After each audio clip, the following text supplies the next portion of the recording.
এক হৃদয় বিদাৰক ঘটনা হৃদয়হীন লোকৰ নিৰ্লজ্জ কাণ্ড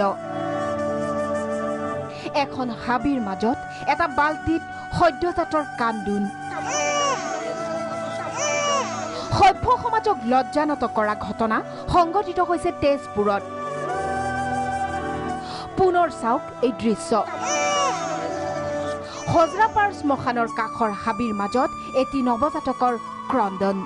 মোৰ ঘৰৰ বেক চাইডে মানে বাহনী আছে তাতে লক্ষ্যজিত মানে ওলাই আহোঁতে বাচ্চা এটা কন্দা শুনিলে তাৰপিছত সি শুনি পেলাই মানে ক'লে যে বৌ এটা বাচ্চা বাল্টিৰ ভিতৰত আপোনাৰ খালি এটা বাল্টিৰ ভিতৰত এটা বাচ্চা ল'ৰা আপোনাৰ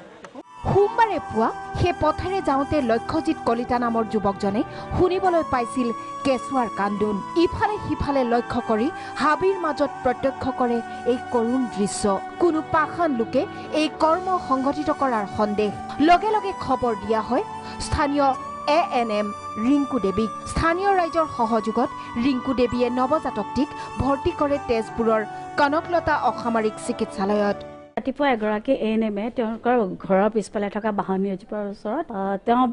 বেবীটো আমাৰ হস্পিটেললৈ লৈ আহিছে আৰু এছেঞ্চিয়েলি আমি ভৰ্তি কৰিছোঁ বেবীটো হেল্ডি 2.5 কেজি